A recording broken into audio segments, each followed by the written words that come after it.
এখানে সারি সারি কিছু পাম গাছ লাগানো আছে এই জায়গাটিতে, এবং হাঁটার জন্য আছে সুপ্রশস্ত রাস্তা।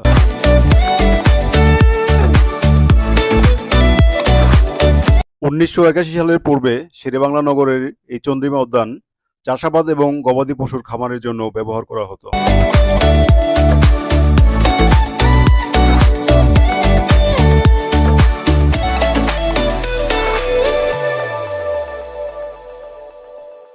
পরবর্তীতে 1981 সালে মরহুম রাষ্ট্রপতি জিয়াউর রহমানকে এখানে সমাহিত করে এলাকাটিকে দর্শনীয় স্থান হিসেবে গড়ে তোলা হয়।